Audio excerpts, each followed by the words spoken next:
PM Modi ने Australia की ओर से आयोजित सिडनी संवाद को डिजिटल माध्यम से किया संबोधित। कहा भारत ने सुरक्षा का मजबूत ढांचा किया विकसित। लेह पहुंचे रक्षा मंत्री राजनाथ सिंह। लद्दाख के रेजोंगला में वॉर मेमोरियल का करेंगे उद्घाटन। शहीदों को देंगे श्रद्धांजलि। नवजोत सिंह सिद्धू को आज करतारपुर साहिब जाने की नहीं मिली इजाजत। 20 नवंबर को टेकेंगे मत्था। उत्तर प्रदेश में जीका वायरस तेजी से पसार रहा है। अब तक 140 मामले सामने। लखनऊ में मरीजों की संख्या 5। बिहार पंचायत चुनाव में 21 साल की अनुष्का ने रचा इतिहास। कुशहर पंचायत से बनी सबसे कम उम्र की मुखिया।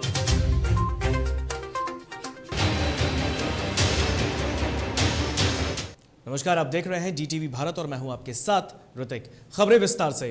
प्रधानमंत्री नरेंद्र मोदी ने ऑस्ट्रेलिया की ओर से आयोजित सिडनी संवाद को डिजिटल माध्यम से संबोधित करते हुए कहा कि डिजिटल युग ने राजनीति, अर्थव्यवस्था और समाज को पुनर्भाषित किया है। डाटा को डिजिटल युग में सबसे महत्वपूर्ण बताते हुए आज उन्होंने कहा कि भारत ने इसकी सुरक्षा और निजता की रक्षा के लिए मजबूत ढांचा विकसित किया और वह इसका इस्तेमाल लोगों के सशक्तिकरण के स्रोत के रूप में करता है। यह अंतर्राष्ट्रीय प्रतिस्पर्धा, ताकत और नेतृत्व को भी पुनर्भाषित करता है।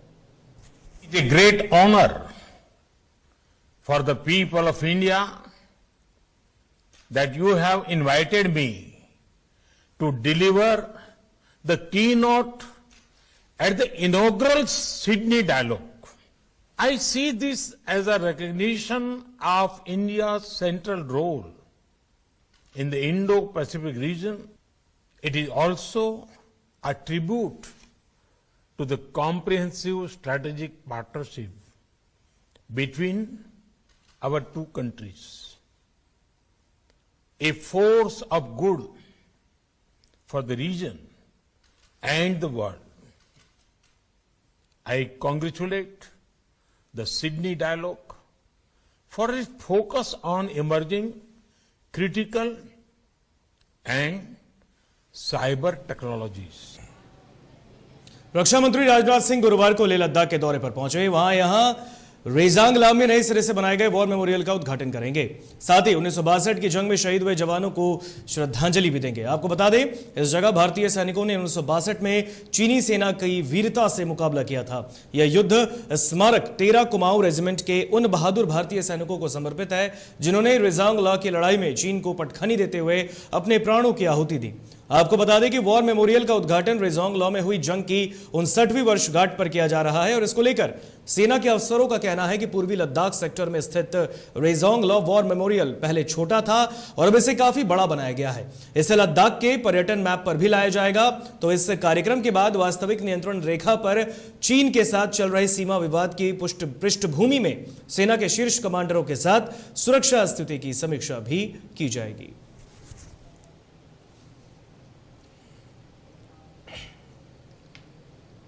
पंजाब कांग्रेस के अध्यक्ष नवजोत सिंह सिद्धू को आज करतारपुर साहिब जाने की इजाजत नहीं मिली है। आज मुख्यमंत्री चरणजीत सिंह चन्नी और कैबिनेट के कई मंत्री 14 लोगों के जत्थे के साथ करतारपुर साहिब के दर्शन करेंगे। अब सिद्धू 20 नवंबर को करतारपुर साहिब के दर्शन करेंगे। सिद्धू के मीडिया सलाहकार सुरेंद्र दल्ला ने बताया कि सिद्धू अब 18 की बजाय 20 नवंबर को करतारपुर साहिब जाएंगे। उन्होंने बताया कि सिद्धू ने गुरुवार को करतारपुर जाने की तैयारी भी कर ली थी। दल्ला के मुताबिक सिद्धू ने करतारपुर जाने के लिए मंगलवार को आवेदन दिया था, लेकिन उनका आवेदन को रिजेक्ट कर दिया गया। आपको बता दें कि अब सिद्धू को करतारपुर आज जाने की अनुमति नहीं दी गई है। अब वो 20 नवंबर को मत्था टेकेंगे। आज पंजाब के मुख्यमंत्री चरणजीत सिंह चन्नी के साथ उनके कई मंत्री भी वहां पर जा रहे हैं और इसलिए 20 नवंबर को पंजाब कांग्रेस के अध्यक्ष नवजोत सिंह सिद्धू को इजाजत दी गई है कि वो करतारपुर साहिब जा पाए।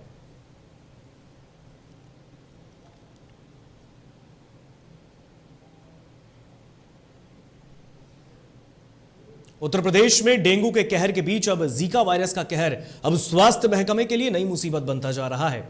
महीने भर पहले कानपुर के एक एयरमैन में जीका वायरस की पुष्टि के बाद संक्रमण अब 4 जिलों में फैल चुका है। सर्वाधिक प्रभावित कानपुर में 133 लोगों में इस संक्रमण की पुष्टि की गई, जबकि राजधानी लखनऊ में बुधवार को 2 और नए संक्रमितों के मिलने के बाद अब मरीजों की संख्या 5 हो गई है। इसके अलावा कन्नौज और उन्नाव में एक मरीज मिले हैं। इसके बाद उत्तर प्रदेश में जीका संक्रमित मरीजों की संख्या 140 हो चुकी है। लखनऊ के आलमबाग और एलडीए कॉलोनी में एक मरीज में जीका वायरस संक्रमण की पुष्टि हुई। कानपुर में 1 महीने पहले पहला केस सामने आने के बाद से ही स्वास्थ्य विभाग संक्रमण रोकने की कोशिश में जुटा है, लेकिन अब तक 6 किलोमीटर से ज्यादा क्षेत्र को कंटेनमेंट बनाया जा चुका है। एंटी लार्वा फॉगिंग से लेकर तमाम तरह की सावधानियां बरती जा रही हैं, साथ ही लोगों को भी जागरूक किया जा रहा है।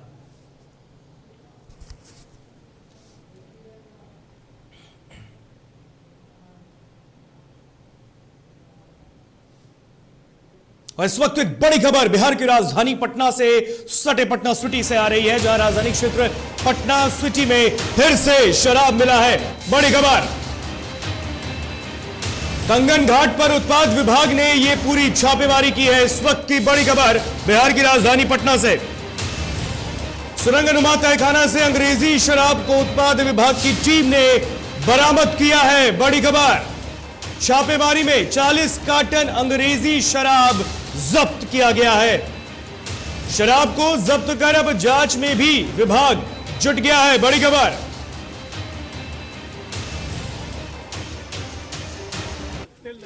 तो आपको बता दें कि पटना सिटी चौक थाना क्षेत्र के कंगन घाट के पास उत्पाद पुलिस ने छापेमारी की है। इसमें सुरंगनुमा तहखाना से अंग्रेजी शराब बरामद किया गया है। डीटीवी भारत आपको ये एक्सक्लूसिव तस्वीर दिखा रहा है। सिर्फ आप डीटीवी भारत की स्क्रीन पर ये देख सकते हैं। ये एक्सक्लूसिव तस्वीर हम आपको दिखा रहे हैं। इस छापेमारी में करीब 40 कार्टन अंग्रेजी शराब बरामद किया गया है। तो इस छापेमारी टीम का नेतृत्व उत्पाद विभाग के अवर निरीक्षक पंकज कुमार कर रहे थे। इस छापेमारी में बरामद शराब को विभाग ने जब्त कर लिया है और जांच में जुटी है। जानकारी के मुताबिक विभाग यह पता लगाने में जुटा है कि शराब की बड़ी खेप को यहां किसने छुपाया। नहीं रहता तो इसमें की जाली रहता। तो पटना सिटी से ये बड़ी खबर सामने आई है। बिहार की राजधानी पटना से सटे पटना सिटी के पास कंगन घाट के आसपास के क्षेत्र में वहां पर उत्पाद विभाग की टीम ने सुरंगनुमा तहखाने के अंदर से अंग्रेजी शराब बरामद किया है। हालांकि पुलिस का कहना है कि अब भी मामले की जांच पड़ताल की जा रही है और उत्पाद विभाग भी इस जानकारी को पता लगाने में जुटा है कि आखिरकार यहां पर शराब की बड़ी खेप किसने छुपाई है। और इस खबर पर बातचीत करने के लिए हमारे साथ पटना सिटी से संवाददाता मुकेश ऑनलाइन पे जुड़ चुके हैं। मुकेश, मुख्यमंत्री को हाई लेवल मीटिंग किए हुए 2 दिन भी नहीं हुए हैं और फिर वापस से बिहार की राजधानी पटना के आसपास के क्षेत्र में, वो भी सुरंग नुमा तहखाने में 40 कार्टन विदेशी शराब।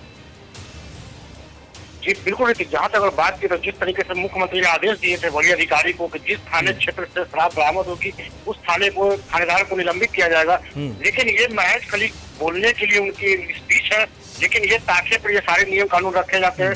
जैसे कि 2 दिन पहले अगर बात करें तो मुख्यमंत्री बिहार के सूबे के समीक्षा बैठक किए थे कि शराबबंदी तो सख्त कार्रवाई की जाएगी, लेकिन जहाँ तक पटना सिटी की बात करें तो जिस तरीके से समीक्षा बैठक उन लोगों को चल रही थी उसी के कुछ घंटे के बाद वहाँ आलमगंज थाना क्षेत्र से काफी मात्रा में शराब बरामद हुए थे समीक्षा बैठक के बाद। अगर आज की बात करें तो आज भी उत्पाद विभाग को कुछ सूचना मिली थी कि चौक थाना क्षेत्र के कंगन घाट स्थित एक सुरंगनुमा जगह पे काफी मात्रा में इंग्लिश शराब रखी हुई है। वहाँ पे उत्पाद विभाग ने छापेमारी करके भारी संख्या में वहाँ से भी शराब बरामद की है, लेकिन किसी लोग की गिरफ्तारी नहीं हुई है। अभी प्रशासन जांच में जुटी हुई है कि यहाँ पे किसने शराब रखी है, किन्होंने रखा है, किसके हाथ है। लेकिन जहाँ तक बात करें पटना सिटी के कई ऐसे विभाग विभिन्न जगह है जहाँ पे अभी भी शराब की खेप काफी संख्या में रखे हुए हैं, काफी सप्लाई भी किया जाता है। अगर कल देर शाम की अगर बात करते हैं तो आलमगंज थाना क्षेत्र में कई जगहों पे छापेमारी की है, कई लोगों को हिरासत में लिया है। लेकिन जहाँ तक बात करी जाए तो ये जो पूर्ण रूप से शराबबंदी की घोषणा बार की जाती है सरकार के द्वारा, वो एक केवल महज दिखाना है। लेकिन प्रशासन की अगर बात करें प्रशासन अब थोड़े से जागरूक हो चुके हैं कि जब मुख्यमंत्री ने साफ आदेश दे दिया कि किस थाने से या जिस जगह से शराब बरामद होती है वहां पे उसे प्रशासन पे कार्रवाई की जाएगी, तो प्रशासन काफी थोड़ा सा एक्टिव देखने को मिल रहा है। बिल्कुल बिल्कुल मुकेश, और मुख्यमंत्री के आदेश के बाद से अब विभाग भी सतर्क दिख रहा है। हम तस्वीरों में देख रहे हैं मुकेश, यहाँ पर बिल्कुल एक तहखाना बनाया गया है जिसके भीतर से बोरे में शराब जब्त किया गया। हालांकि अब देखिए डीजीपी ने भी प्रेस कॉन्फ्रेंस करके एक जानकारी दी थी कि अब जो भी इसके बारे में जानकारी देगा शराब के बारे में उसकी पहचान भी संदिग्ध रखी जाएगी। यार आपको लगता है कि इसके बाद से लोग बढ़ चढ़कर इसके बारे में जानकारियां भी देंगे? ये देखिए जहाँ तक बात की जाए तो यहाँ पे प्रशासन की तरफ से घोषणा किए जाते हैं कि जो भी सूचना देंगे शराब के शराब माफियाओं के खिलाफ उनके नाम गुप्त रखा जाएगा। बहुत सारे लोगों का नाम गुप्त रखा जाता है, लेकिन जब नाम ओपन होता है तो शराब माफिया और जो सूचना देते हैं उसके ऊपर काफी विलंब हो जाती है, क्योंकि दोनों में झड़प हो जाती है। इसी लेकर कभी कभी हत्याएं को भी मामला सामने प्रकाश में देख चुके हैं। तो जाहिर सी बात है लोग काफी सतर्क रहते हैं कि जो भी अगर कोई गलत काम कर रहे हैं तो उससे वो दूर रहते हैं। लेकिन जहाँ पर बात की है तो कुछ सूत्र होते हैं जो प्रशासन को सूचना देता है, वही प्रशासन बिल्कुल मुकेश, और इस खबर पर आप अधिक जानकारी हमें देते रहिए। आप इस खबर पर नजर बनाकर रखिए, आगे भी आपसे अधिक जानकारी हम लेते रहेंगे। तो मुकेश हमें इस खबर पर जुड़कर अधिक जानकारी साझा कर रहे थे। आप तस्वीरों में देख सकते हैं, एक्सक्लूसिव तस्वीर हम आपको दिखा रहे हैं, डीटीवी भारत आपको दिखा रहा है। आप देख सकते हैं तहखाना बना हुआ है, सुरंगनुमा तहखाना है, जिसके भीतर से 40 कार्टन विदेशी शराब बरामद किया गया। हालांकि उत्पाद विभाग की यह बड़ी कार्रवाई है राजधानी क्षेत्र में, लेकिन अभी उत्पाद विभाग इस जानकारी को प्राप्त करने में लगा है कि हालांकि इस इलाके में शराब को छुपाया किसने। बना हुआ है पूरा, मकड़ी लगा हुआ, साहब को बोल देते हैं। दरभंगा में आजादी का अमृत महोत्सव के अंतर्गत आयोजित सुरक्षा सप्ताह कार्यक्रम में केंद्रीय खाद्य आपूर्ति, वन एवं पर्यावरण मंत्रालय के राज्य मंत्री अश्विनी कुमार चौबे पहुंचे, जहां उन्होंने बिहार में शराबबंदी को लेकर मुख्यमंत्री नीतीश कुमार की तारीफ भी की। उन्होंने कहा कि नीतीश सरकार शराबबंदी पर सख्त है और वो लगातार कठोर कदम भी उठा रही है। मुझे लगता है कि बिहार सरकार ने शराबबंदी पर पूरी पाबंदी लगाई है और निश्चित रूप से जो हाल के दिनों में कुछ बीच में छिटपुट घटनाएं बीच में घटती रही, अवैध शराब को लेकर के कई लोगों की जानें भी जाती रही है, तो बिहार सरकार पूरी तरह से गंभीर है और किसी भी हालत में ऐसे अवैध शराब बिक्री वालों पर पाबंदी लगा करके कार्रवाई और कठोर कार्रवाई करने का जो बिहार सरकार ने निर्णय ही नहीं बल्कि उस पर जो काम शुरू कर दिया है, ये निश्चित रूप से ऐसे लोगों के लिए ये चेतावनी है कि किस प्रकार किसी भी प्रकार से अवैध धंधे में जो लिप्त है शराबबंदी में, उन सब लोगों को छोड़ा नहीं जाएगा। ये बिहार सरकार का अटूट निर्णय है। पश्चिमी चंपारण जिले की मझौलिया थाना क्षेत्र में स्थित शुगर मिल परिसर में 1 दिवसीय गन्ना कृषक प्रशिक्षण कार्यक्रम का आयोजन किया गया। इसमें मुख्य अतिथि के तौर पर गन्ने उद्योग मंत्री प्रमोद कुमार के साथ विभाग के सचिव सुनील कुमार, चनपटिया विधायक उमाकांत सिंह और कई अन्य गणमान्य उपस्थित रहे। तो इस कार्यक्रम को संबोधित करते हुए गन्ना उद्योग मंत्री प्रमोद कुमार ने कहा कि गन्ना कृषकों को उत्तम और चयनित गन्ना को उपलब्ध कराना है ताकि गन्ना कृषकों को खेती के माध्यम से आय में वृद्धि को बढ़ाया जा सके। साथ ही उन्होंने कहा कि वर्तमान वर्ष में 2021 में बाढ़ से गन्ना फसल की क्षति का आकलन कर राहत भी मुहैया कराई जाएगी।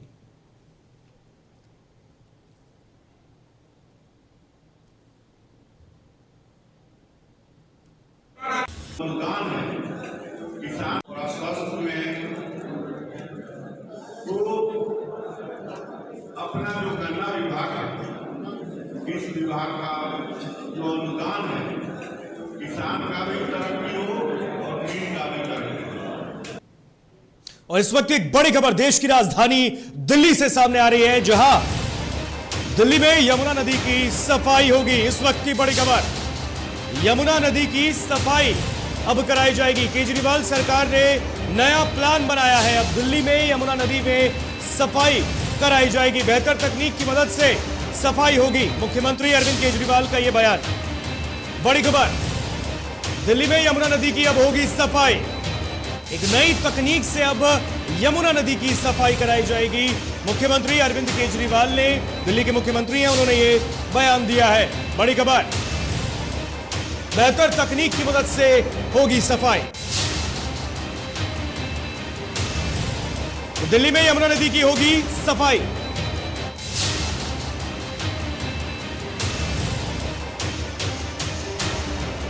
आपको बता दें कि लगातार देश की राजधानी दिल्ली में प्रदूषण फैलता जा रहा था। एयर क्वालिटी इंडेक्स भी दिन ब दिन बढ़ता जा रहा था, जिसकी वजह से अब दिल्ली सरकार ने यह बड़ा फैसला लिया है। उन्होंने दिल्ली की यमुना नदी को अब साफ करने का ऐलान कर दिया है। जिस तरीके से यमुना नदी का पानी जो कि काला है, लगातार छठ के दौरान भी व्रतियों ने उसी गंदे पानी में ही छठ महापर्व किया, लेकिन अब इसके बाद सरकार सतर्क हुई है और अब दिल्ली सरकार यानी कि मुख्यमंत्री अरविंद केजरीवाल अब दिल्ली की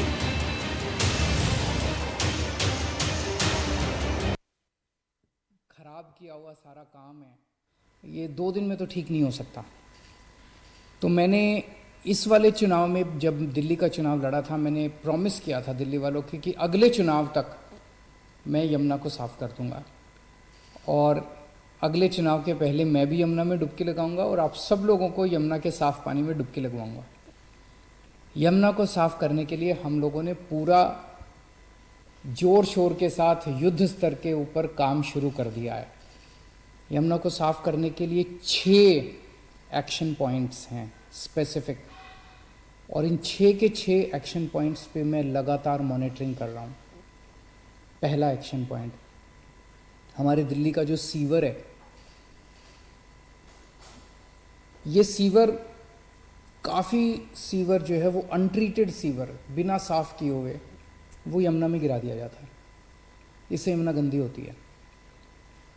लगभग अभी अपने पास दिल्ली में 600 MGD सीवर साफ करने की कैपेसिटी है, जबकि चाहिए अपने को 750, 800, 850 के करीब। तो पहला हम काम ये कर रहे हैं कि सीवर ट्रीटमेंट के ऊपर, युद्ध स्तर के ऊपर अब काम कर रहे हैं। सीवर ट्रीटमेंट में क्या कर रहे हैं? 3 चीज़ें कर रहे हैं। एक, नए सीवर ट्रीटमेंट प्लांट बना रहे हैं, जैसे कोरोनेशन प्लांट बन रहा है, ओखला ट्रीटमेंट प्लांट बन रहा है, कोंडली ट्रीटमेंट प्लांट बन रहा है, रिठाला ट्रीटमेंट प्लांट, ये तो नए बन रहे हैं। एक तो नए खूब सारे सीवर ट्रीटमेंट प्लांट बना रहे हैं। दूसरा, जो एग्जिस्टिंग प्लांट्स हैं उनकी कैपेसिटी बढ़ा रहे हैं। तीसरा, जो एग्जिस्टिंग प्लांट्स हैं इनमें मोस्टली प्लांट्स पुरानी टेक्नोलॉजी पे चल रहे हैं, जिसकी वजह से इन प्लांट्स में सीवर ट्रीटमेंट होने के बाद भी पानी गंदा रहता है। फिर क्या फ़ायदा हुआ? तो इनकी टेक्नोलॉजी बदल रहे हैं पुरानी ट्रीटमेंट प्लांट्स की, और इस तरह से कर रहे हैं कि अब जो सीवर ट्रीट होके जो निकले उसमें से आउटपुट वो साफ होना चाहिए। 10x10 की सफाई, 10x10 एक टेक्निकल शब्द है कि 10x10 की सफाई अच्छी मानी जाती है, कि 10x10 कम से कम 10x10 प्योरिटी का होना चाहिए पानी जो निकले सीवर का साफ होगा। तो ये 3 चीज़ें सीवर ट्रीटमेंट में कर रहे हैं। नए सीवर ट्रीटमेंट प्लांट बना रहे हैं, एग्जिस्टिंग प्लांट्स की कैपेसिटी बढ़ा रहे हैं, और एग्जिस्टिंग प्लांट्स में जो आउटपुट निकल रहा है उसको और ज़्यादा शुद्ध करने का प्रयास कर रहे हैं। दूसरा, दिल्ली में से बहुत सारे गंदे नाले बहते हैं। ये सारे गंदे नाले जो हैं, एक तो अपनी दिल्ली को गंदा करते हैं। कितना गंदा लगता है जब आप सड़क पे चल रहे हो और बगल में गंदा नाला बह रहा है। दिल्ली देश की राजधानी है, और फिर ये गंदे नाले जाके यमुना में गिर जाते हैं। तो 4 गंदे नाले जो हैं इनका हम इन सीटू वहीं पे एक अलग टेक्नोलॉजी का इस्तेमाल करके वहीं पे पूरे नाले की सफाई एज इट इज़, वहीं पे पानी को कहीं ले जाना नहीं पड़ेगा, उसकी सफाई कर रहे हैं। कुछ नालों को डाइवर्ट कर रहे हैं एसटीपी की तरफ कि वो उनका सारा पानी एसटीपी में चला जाए, और कुछ नालों को वहीं पे इन सीटू हम सफाई करेंगे। तो Najafgarh drain, Badshahpur drain, supplementary drain और गाजीपुर ड्रेन, इन 4 ड्रेन्स का इन सीटू सफाई का पूरा काम शुरू हो गया है। तीसरा, जो अपना इंडस्ट्रियल वेस्ट है, ये इंडस्ट्रियल वेस्ट भी कानूनी रूप पे कागजों में तो लिखा हुआ है कि सारे की सफाई होती है, होती नहीं है प्रैक्टिकली। बहुत सारी इंडस्ट्री जो है वो कागजों में दिखा देते हैं कि हमने ट्रीटमेंट प्लांट में भेजा, लेकिन वो चुपके से बदमाशी करके उसमें नाले में डाल देते हैं, और फिर वो नाले सारे यमुना में आ जाते हैं।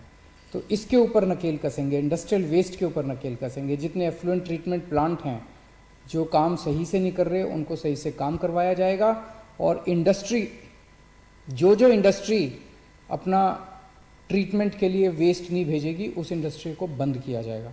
इंडस्ट्री को, सारी इंडस्ट्रीज को अपना सारा।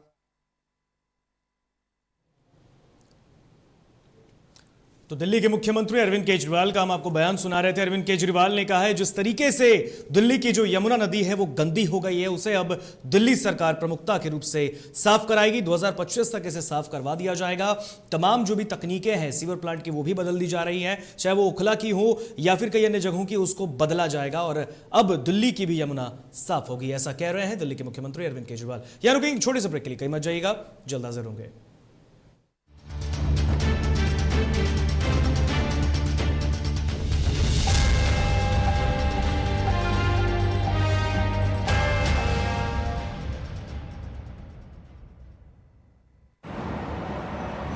सर छुट्टी चाहिए थी। क्यों? गांव के सारे घर कच्चे थे, बाढ़ में ढह गए, मेरा भी। Good morning sir. देखिए, बुनियाद भी पक्की, आपका नया घर भी पक्का, सालों साल चलेगा सर। ठीक है, ले लो छुट्टी।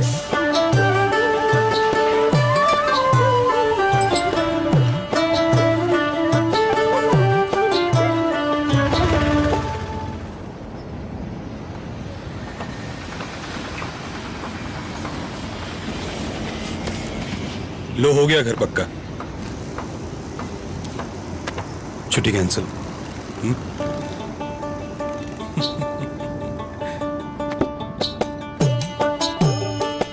सच्ची खुशी वही होती है जिसकी बुनियाद दूसरों की खुशी में हो। कोणार्क, खुशियों की बुनियाद। अबे गुड्डू, ठीक से लगाओ बे। रिश्तेदार आएंगे तो उनको लगना चाहिए ना कि इस घर में हमारे चंदा का कितना मान सम्मान है, और आज हम और हमारा परिवार कितना खुश है। हाँ हम तो आपको बताना ही भूल गए, हमारी चंदा इतने सालों बाद गाभन हुई है। अब पहले जो दो खाए ना तो स्वस्थ और तंदुरुस्त कैसे रहेगी। भला हो मधुसूदन गोल्ड पशु आहार का, जिसके देने से हमारी चंदा गाभन हुई और उसको एक रिष्ट पुष्ट बच्चा हुआ। अगर आप भी अपने पशुओं से करते हैं प्यार तो उन्हें दीजिए सिर्फ और सिर्फ मधुसूदन गोल्ड पशु आहार। भाग खुल जाएंगे।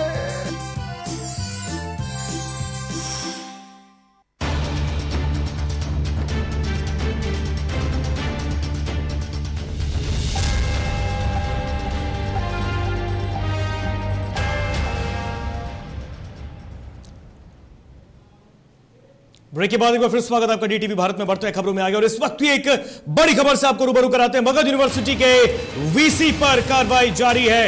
इस वक्त की बड़ी खबर, मगध विश्वविद्यालय के वीसी पर कार्रवाई जारी।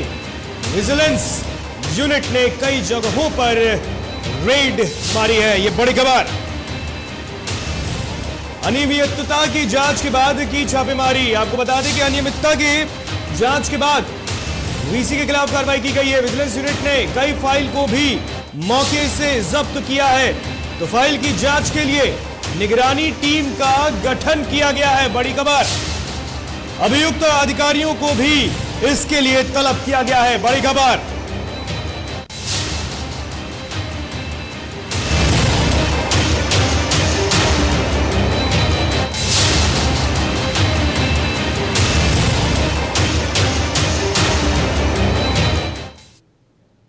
मुंगेर के कासिम बाजार थाना क्षेत्र के संदलपुर में बीती रात वर्चस्व की लड़ाई को लेकर दो गुटों में जमकर गोलियां चली। इसमें एक व्यक्ति की मौत हो गई, जबकि एक महिला सहित 5 लोग इस गोलीबारी में घायल हो गए। तो इस घटना में एक बिहार पुलिस का जवान भी शामिल है, जो छुट्टी में अपने घर आया था। वहीं सभी घायलों को इलाज के लिए सदर अस्पताल में भर्ती कराया गया, जबकि एक घायल महिला और एक पुरुष को बेहतर इलाज के लिए भागलपुर रेफर किया गया है। तो इस घटना की सूचना के बाद घटनास्थल पर पहुंची कोतवाली और कासिम बाजार थाना पुलिस मामले की छानबीन कर रही है।